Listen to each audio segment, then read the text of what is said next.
Welcome to Journey Unto You. My name is Lorraine, and I am your host. I am privileged to be here with you. On this platform, we will explore all things autism and other subjects and needs within the community. I will share my own personal journey and how it all got started. The weirds, the awkwards, the uglies, and yes, the victories. I hope to encourage you, strengthen, and build up, and even get some questions answered. This platform is for anyone who has had autism on their path. So get comfortable, take a deep breath, and just listen in. There is hope.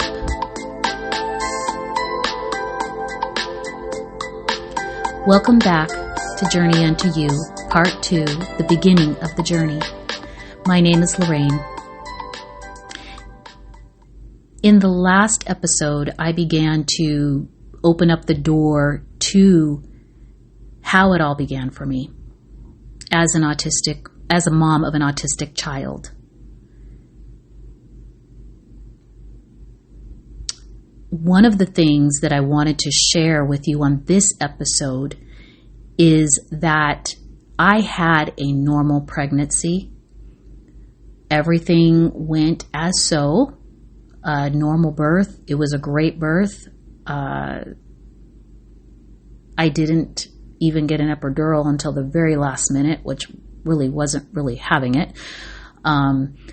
It was kind of wild and crazy, actually. The doctor was running down the hall, and I actually caught my son.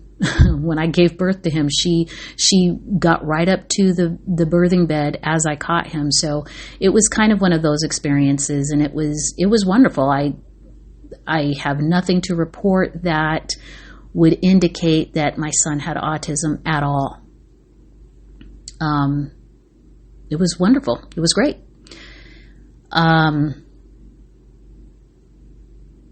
So I wanted to make sure that I put that out there because I think that happens a lot within the realm of being a parent of an autistic child. There's nothing they can see in an ultrasound that tells you your child has autism. So it is something that comes a little bit later with development, and you begin to see things are different. Which was the case for us. However, I began to see a change when my son had certain pokes. And I know that this is a controversial subject within the community, and I do know of children who have had no pokes at all and still have autism. Those are subjects that I am going to get into as well and go into a little bit deeper dive about that, because there are two sides of the fence with that. And it's a subject that needs to be talked about within the community. So with my son at that time, I didn't have a lot of knowledge about those pokes and followed protocol. I had a wonderful pediatrician. She was a friend of mine, and that just wasn't something that came up in discussion. So I did share with you signs that he was showing that led us to the doctor and his diagnosis, and the hospital of that doctor. That was a completely different doctor who gave him his diagnosis. And I want to be, especially going forward, I want to be as transparent as possible within reasonableness, because that is one of the things that I have seen within this community. I've worked with a lot of parents, even parents who don't have autistic children, but their children have other special needs. And it can be very isolating, especially culturally. And I have seen a lot of denial within parents about where their child's at. I did take my son through a lot of therapies, and none of them were bad. They just were all, therapies that you might just try to see if you could make some progress. My son's even had horse therapy, believe it or not, which we had to stop because he was showing behaviors towards the horse that were not safe. I did special diets with my son in the earlier years. I tried all those things because there was it was in fashion for a while that, if you put your child on this particular diet, that it will cure the autism, and that's just simply not true. I think it can't hurt, and it certainly might help in some areas. Especially that's true for all of us. If we eat well and keep certain things out of our diet, we are going to feel better. There is a link to gut issues and autism. I can't speak for every child, and I'm not a medical professional. I want to say that right off the top. I'm clearly not a medical doctor to diagnose these things. I'm speaking from experience and what I've seen. But I want to speak openly and as candidly as I can about some of these subject matters. And so if my journey and what I went through will help someone else to not feel so isolated, to begin to talk about what's going on, really going on, as a parent of a child with needs, I hope to be able to help in that way. If it just encourages someone to even reach out to the community and get a service that they've been really needing and were maybe afraid to get, maybe out of shame or fear, because I have ran into parents who they're ashamed, and they think that their child is going to get better if we just do this with them, if we just do that. And because of the field that I work in, we have had parents bring their children to us with the mindset that we will cure them of this autism, and that's not how it works. What we do is we give them skills towards independent living. And one of the things that I discovered with myself was I wasn't talking, I wasn't reaching out for the help that I really needed. Although we had family acceptance and I didn't feel shameful about what my son was going through until a little bit later when he started to show behaviors that were pretty wild and crazy. And one of the things I discovered was, when we stuff all that stuff down, it's going to come out. It's just going to come out in ways we don't want it to come out. It's going to come out some way.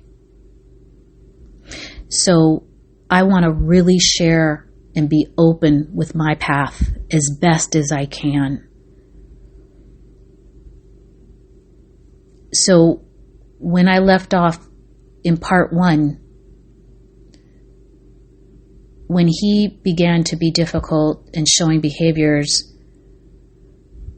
I also was going through a divorce. I had lost my grandmother, who I was very close to. And it honestly wasn't until about maybe 3 years ago that I really made peace with that. It took me a long time. I was not handling her passing very well at all. And I also had a miscarriage, all within a 6-month period.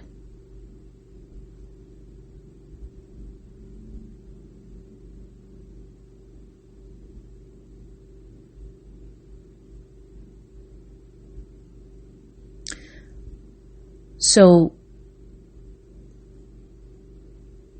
I didn't seek help right away. It took me some time. But I did press forward the best I knew how. I still continued to homeschool my children. I still had other children that needed me. And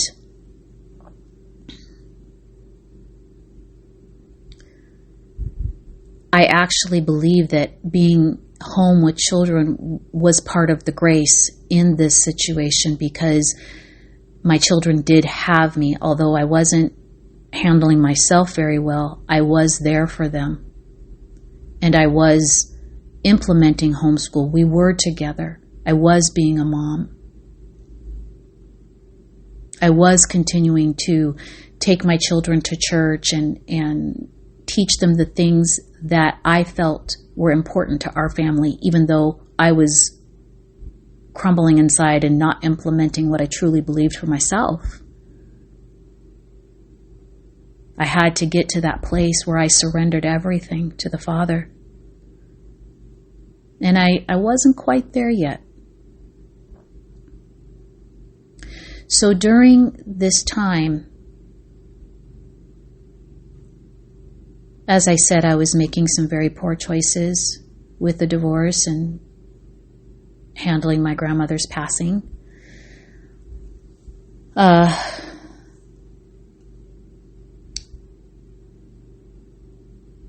I had a relationship that came into my life to where I did get married again. It was not a good choice at all. It made things more complex.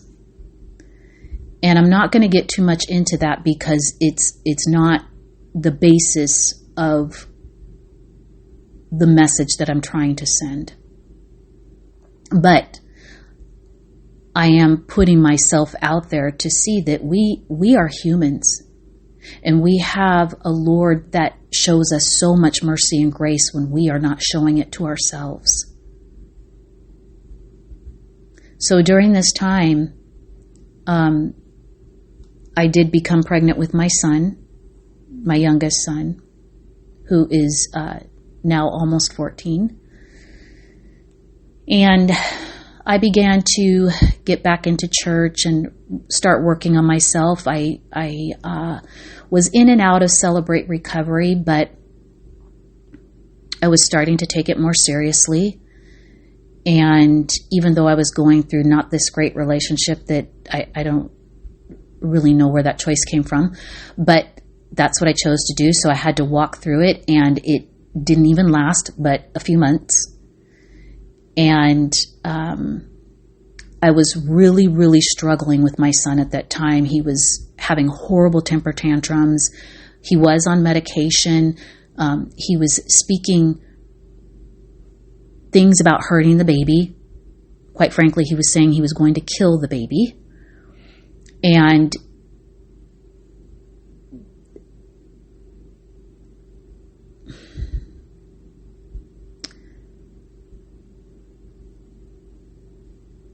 I knew that he couldn't kill the baby, but it was placing a heavy stress on me. Outside, he had killed some baby birds. And I don't know if it's because he didn't have an outlet to communicate how he was feeling about things, because even though children with autism can't always communicate effectively, they too go through things. And I know that he was upset about the divorce, and then I quickly entered into another relationship, which I don't recommend anybody do.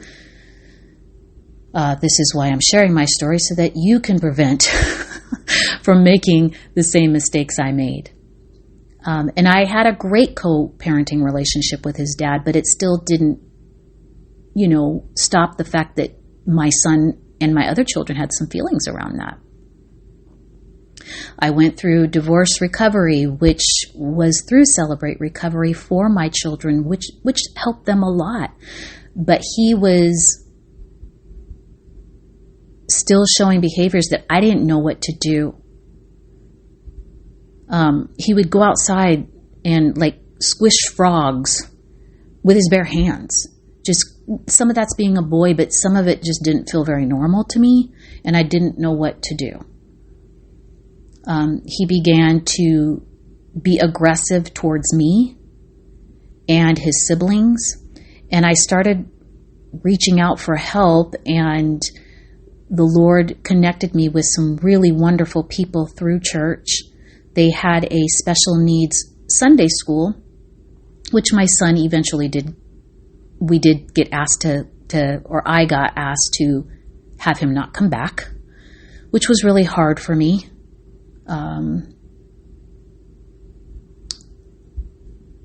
We were in an environment that was not culturally sensitive. And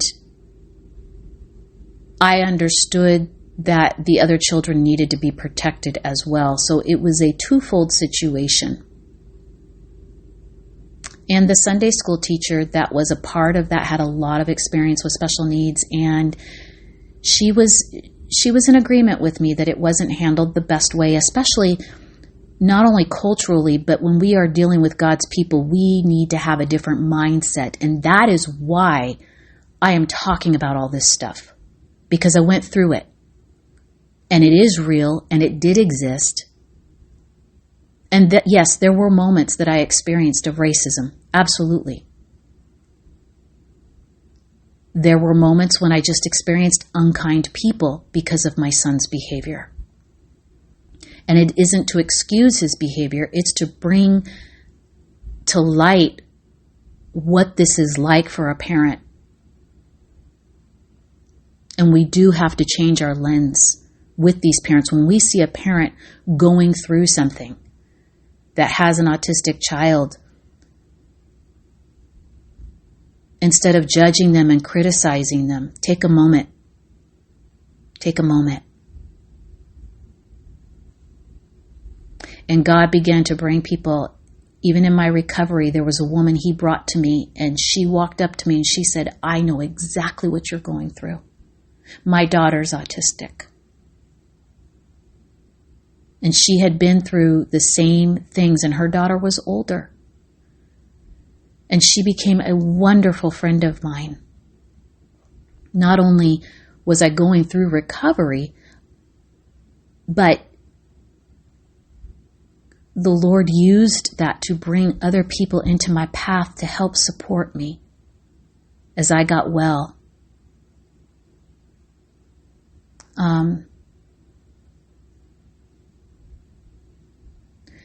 So due to the safety of my son, who wasn't born yet,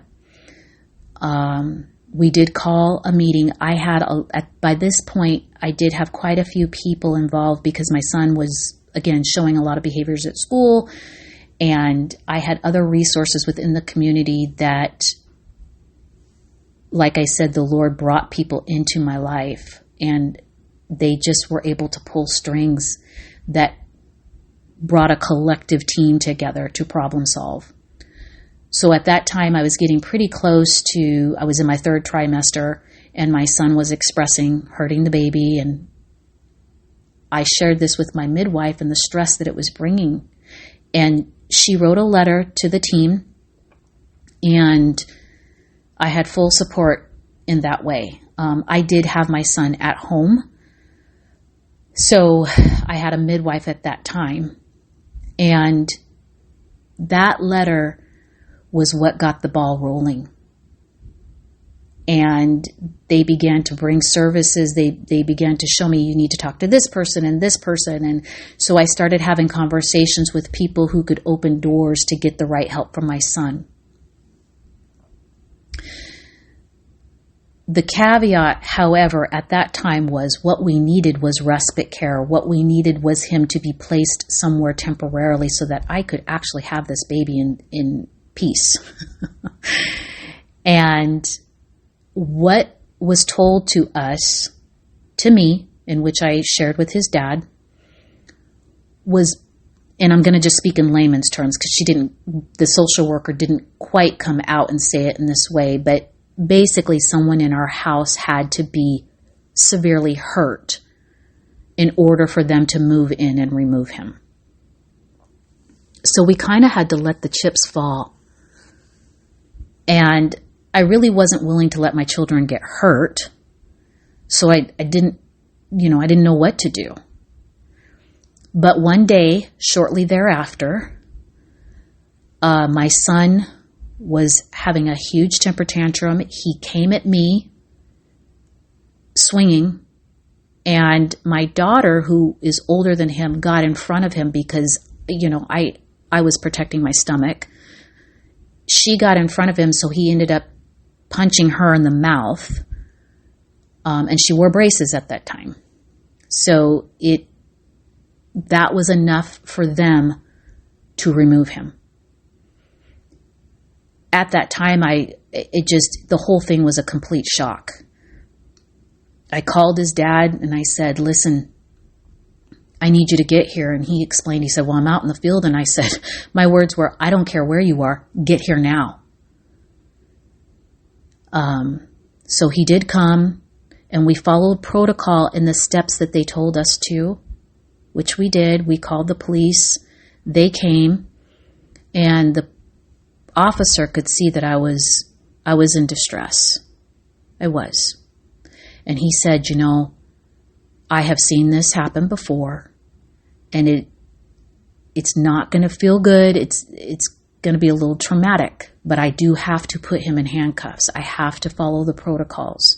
I just want you to know ahead of time that that's how I have to do it. These are the chips that have to fall in order to get the help. And,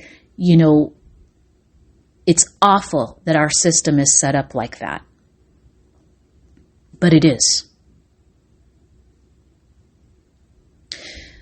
Luckily, any interaction that I've had with law enforcement, which unfortunately I have with my son, they've all been wonderful.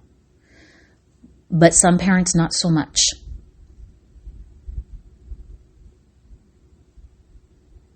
I was very covered in that way. And this was the start of that. So my son was only 12. They took him down to the juvenile detention, and they kept him safe because they knew where he was at. But I was mortified. I was absolutely mortified. And I sobbed. Just tears of grief, watching my little boy have handcuffs on him.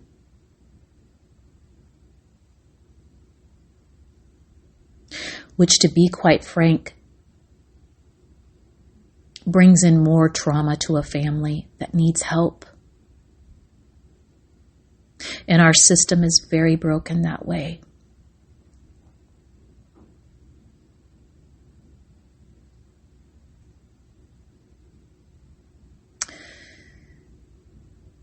They moved very quickly with this process. It took it took a few days. We did have to go down to the courthouse and sign some papers, which I fought tooth and nail. That was a whole nother trauma. And I'm going to use the word traumatic because this was a parent's worst nightmare. Outside of a child being kidnapped, this was it. I had to sign papers that I didn't understand. I was giving up guardianship to the state that we lived in at that time, and I didn't want to do it. I wasn't giving up my son. I just wanted help with him, and that was not how it was going to work if I wanted help at all. So I signed over my rights to the state, and they put him in a therapeutic foster home with a family that was experienced with children like him. And because this was a volunteer parental rights termination, I had visitation rights to my son that other parents don't get when a child is taken from the home due to neglect or abuse or some of those things. had a wonderful foster family that he went to. They were wonderful with him. And even though it happened in a way that was hard, we still got the help that we needed. And that ultimately came down to safety. I was able to safely give birth to my son. My children were safe. And yet I had a good connection with the foster family. Again, my situation was a little different because he wasn't taken from us. So I had open communication with her. You know, I could see him at any time, those types of things. But it ended up being a blessing in disguise. It ended up being a victory.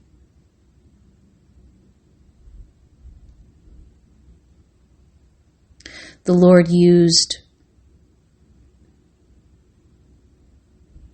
those folks to really help us. Roman stayed in 2 different therapeutic homes.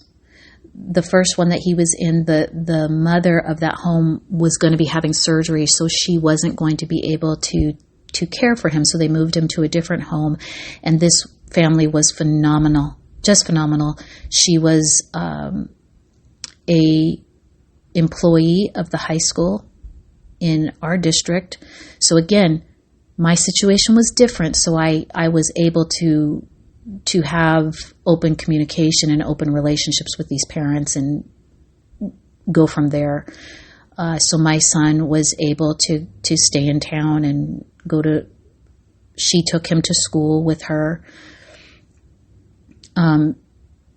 During this time, however, my son was still having accidents, but yet he had been potty trained for many, many years. He was potty trained as a little guy. That was an area that I never struggled with in terms of getting him to understand what he was supposed to do. He just did it, and that's where we went with it. But at nighttime, he was still having issues, despite my efforts to keep him dry at night. He was still wearing pull-ups. So I was able to take him to the doctor because, again, my situation was different. So we took him to the hospital, to a specialist. He was referred, and they found out that he had spina bifida occulta and a narrow urethra tube, which was causing the accidents. And they stumbled upon the spina bifida occulta. They actually weren't looking for that. They were looking for the urine issue, the urination issue. And so he was set up for surgery. This was after my son's birth. He was set up for surgery. He did stay with me during that time, and it was just for about a week. We did have visitations. He did spend time at his dad's house because the goal of the state, really, they didn't want to have him in their custody. They weren't interested in that. They would have preferred we'd take him home that day. But there was a safety issue. So he did stay with me during the surgery and had no issues after that. So they did discover the issue. They corrected it, and he was fully wearing big guy pants after that. So I was very happy and pleased about that. And he did continue to stay within the foster care system. During that time, I was still struggling with recovery, but still pressing the course. And I did eventually get completely clean and sober. It did take a little time, but I did, and I persevered. I stayed in that recovery group for about 3 years. But I had a lot of folks around me supporting me during these really stressful times. My life was, although a lot was going on, it was also very quiet. And I was still homeschooling. I was involved in a co-op group. And so I pressed on. I kept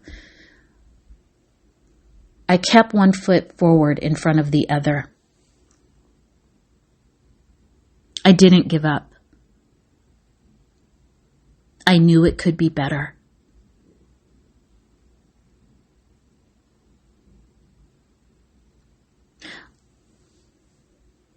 I had hurt and pain that I still needed to deal with, so I got into counseling, and I stayed in counseling for about a year. Did not miss a week. I was really serious about that and really took my recovery seriously. And I'm so thankful for those years because the Lord really wrapped his arms around me. He really took care of me. He did so much for me. He took care of me and those babies. Even in spite of my choices, in spite of things I didn't understand my son's disability as well as I could have. There was a lot of things I didn't know, even that I know now, back then. But I think we as humans always look at things in hindsight, don't we? If I had only known then what I know now. But that's the grace and the mercy. And it does take courage, and it does take boldness, and it takes strength. But I drew from the source that I knew. It took courage for me to realize that, drinking and abusing alcohol was not going to change my circumstances. It was making it worse. And I knew that I had been called to be a much better woman than that. I knew deep down I had purpose. I didn't feel very great about myself. I had made a lot of terrible mistakes. But I loved my children and they loved me. And I knew that we could press forward. I had wonderful children in spite of the autism. And I did have, my other son had special needs as well. And I was tending to those things as well.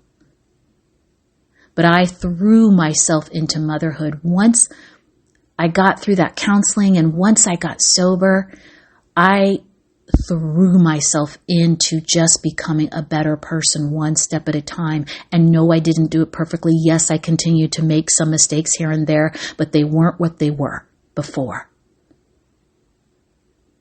And that is the beauty of walking on a journey. It's to get out of those bad habits. It's to get out of those lenses and those ways of thinking. And I was treating myself the way I thought I deserved to be treated because of whatever messages I had received, whether it be intentionally or unintentionally or whatever lies that we thought were true about ourselves. And that's one thing I have noticed in the community. I have actually had parents bring their children to therapy, and I can tell that they are not handling their issues well. I've been there. I could see it. I could smell it. And that's the reality.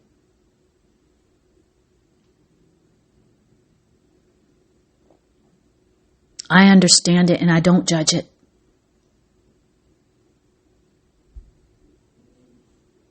It is not easy.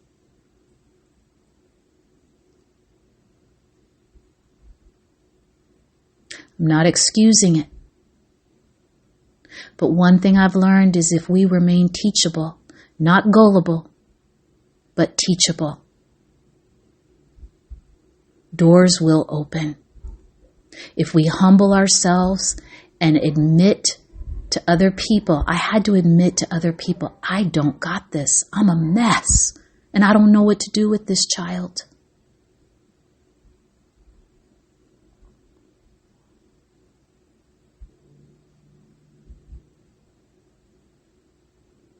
I was not giving myself permission. I had received some type of message that I had to have it all together, that I had to have all the answers, that women who love God don't make these types of mistakes. Women who come from this type of background, they don't do these things. Well, yeah, they do.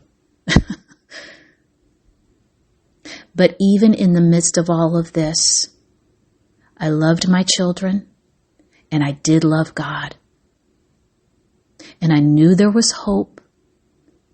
I knew it could be better. And I thought, let me give this a try. Let me give myself a try. And the Lord was faithful to me in bringing all kinds of supports in for my son.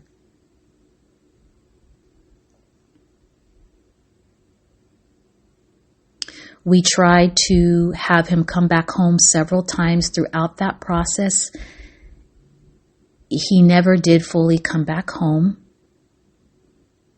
I attempted to bring him home and he was destroying property. He was pulling knives on us. It was a lot. Very traumatic experiences for my children. And by that time, when that experience happened, my littlest son was 2 years old. We had a wraparound service and a wraparound team, which was very helpful. In the line of work that I'm in now, I do see clients that do need those services and they aren't getting them because parents aren't speaking up or providers aren't speaking up. I learned that I had to be my own advocate. I had to learn that I had to be the one to turn every stone. I had to be that mom. And you don't even have to be mean about it. You don't have to be unkind to people to get what you want and get what you need.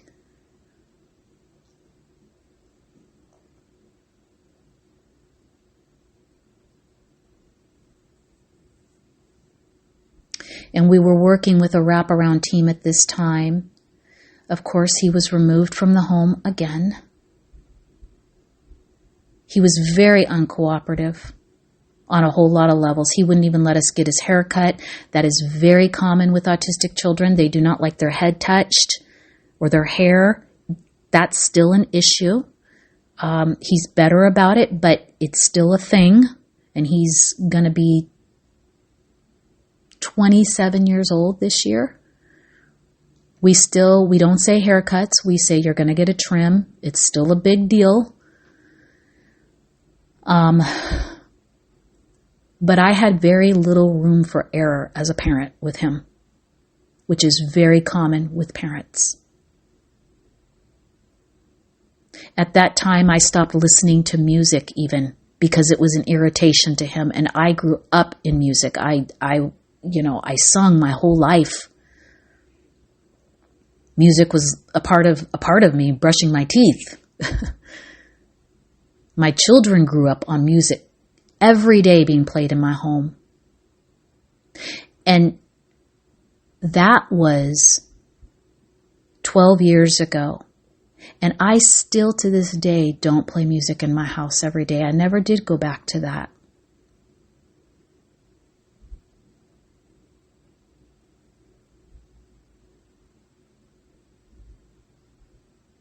And I'll be quite frank with all of you. I loved my son. I wanted help for him, but I didn't like him.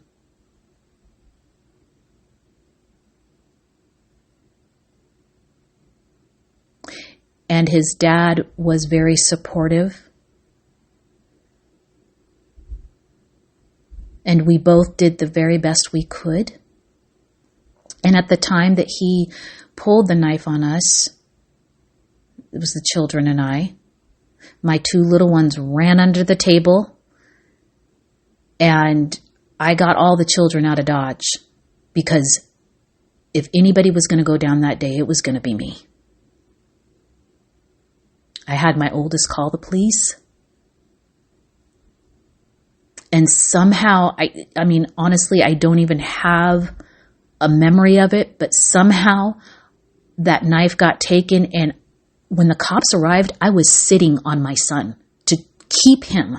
I know that sounds crazy and it's probably a little bit funny, but I can't even tell you how I even did it. And I'm only 5'3". My son is 6'4".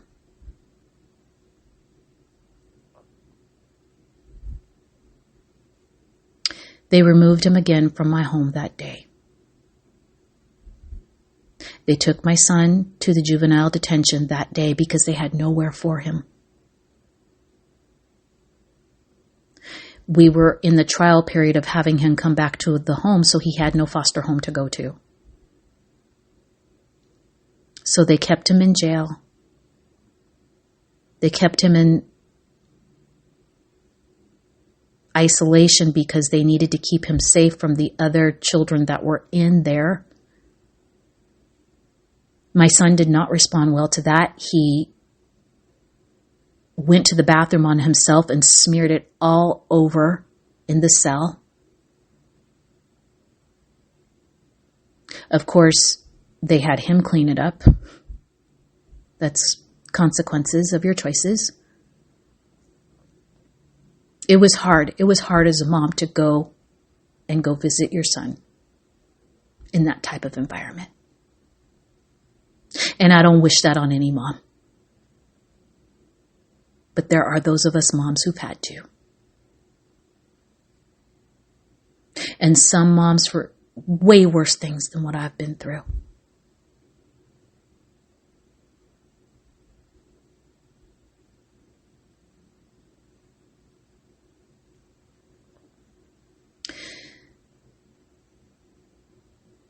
The juvenile correction center was not the place for him, but they did not know where else to keep him and keep him safe and keep us safe. So I understood why they were doing what they were doing. It just wasn't what he needed. And I'm going to stop here.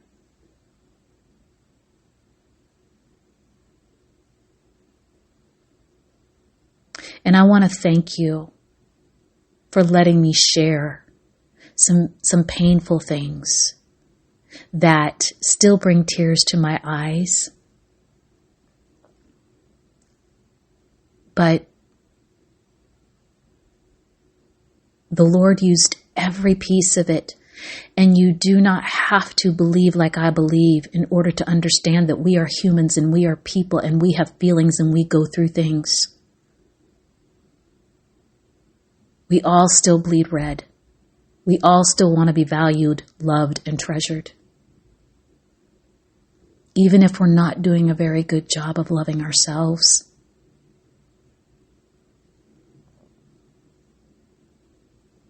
And I may have left some things out that could be beneficial. But when I speak to all of you, I want to speak what the Holy Spirit tells me to speak. So whatever I spoke, someone needed to hear. Someone needed to be ministered to.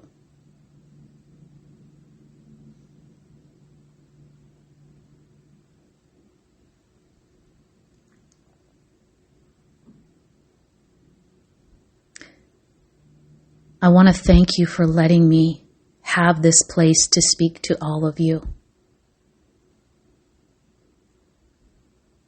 There are resources and there is help out there. It's not always easy to get. And it is a complicated system to navigate, which is why I'm here. I have also, with the ministry of Journey Unto You, I've also placed a phone number on my YouTube channel, Journey Unto You, which is just getting started. And I really want to encourage others to email me, reach out to me, or if you know somebody who would benefit from having a conversation. That's what I'm here to do. This is what this is about. This is what life is about. This is what the journey is about.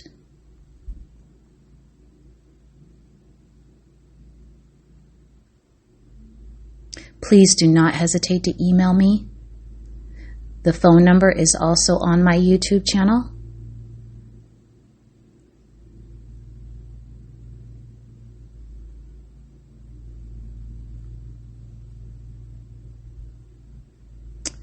Thank you.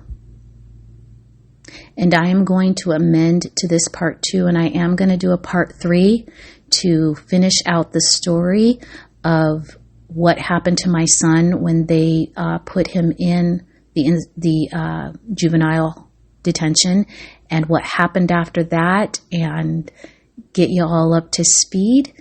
And I thank you again, and you are loved. You are so loved. Thank you all, and God bless.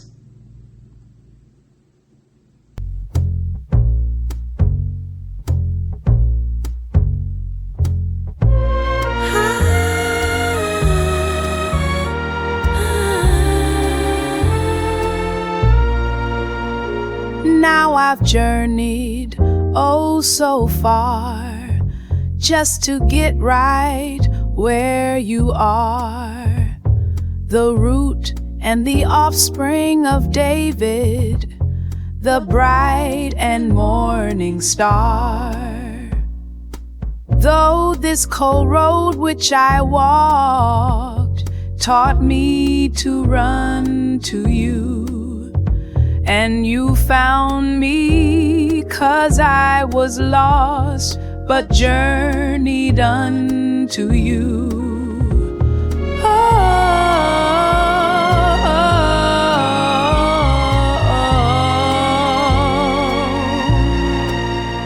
For all my battles you have fought, your word faithful and true. When it was comfort that I sought, my peace you did renew. Most of this cold road I walked, I was carried by you. Guide our talk and hearts and thoughts as we journey unto you. Jesus Christ, I thank you for all you brought me through. Help us to lead your children to journey unto you, and help us to lead all the children to journey unto